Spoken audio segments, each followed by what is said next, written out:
श्री कृष्ण जी की भावपूर्ण कथा। जय श्री कृष्ण दोस्तों। आज हम आपको सुनाने जा रहे हैं एक ऐसी कथा जो आपके दिल को गहराई तक छू लेगी।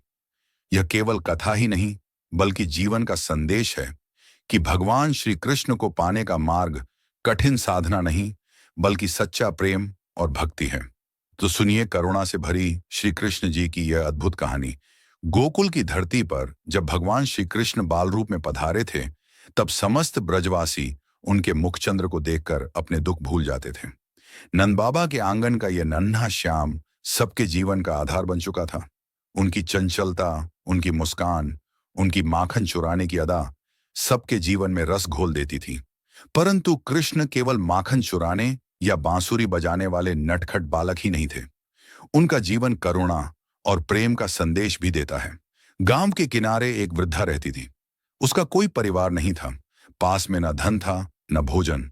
हर दिन वह यमुना तट पर बैठकर कृष्ण का नाम जपती और गांव वाले उसे माई कहकर बुलाते। एक दिन माई के पास खाने को कुछ भी न था।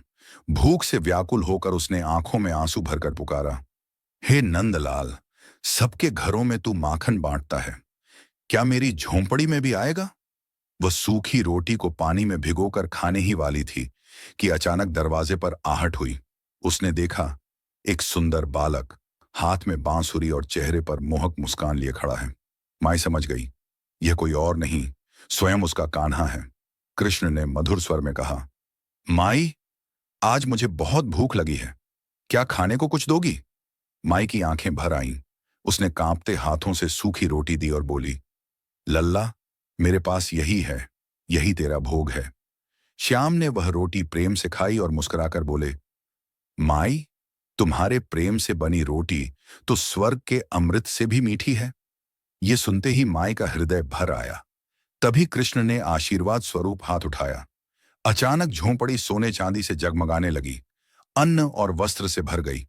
पर माई घबरा गई और रोते हुए बोली, लल्ला, मुझे ये सब नहीं चाहिए, मुझे तो बस तेरा साथ चाहिए। कृष्ण ने हंसते हुए कहा, माई, तेरा हृदय ही सबसे बड़ा खजाना है। जिसने प्रेम को पा लिया उसे और कुछ पाने की आवश्यकता नहीं। इतना कहकर श्याम नाचते गाते बाहर निकल गए। गांव वाले यह दृश्य देखकर भाव विभोर हो उठे। सबकी आंखों से आंसू बहने लगे। उन्होंने समझ लिया कि भगवान किसी के धन या वैभव से नहीं बल्कि निष्कपट प्रेम से प्रसन्न होते हैं। कृष्ण के चरण जहां जहां पड़े वहां करुणा का संदेश फैल गया। हर कोई यह कहने लगा, यदि भगवान को पाना है तो निष्कपट प्रेम से पाना है। प्रिय भक्तों, इस कथा से हमें यही शिक्षा मिलती है कि श्री कृष्ण केवल महलों के देवता नहीं हैं। वे गरीब से गरीब, दुखी से दुखी और हर उस हृदय में विराजते हैं जो उन्हें सच्चे प्रेम से पुकारता है।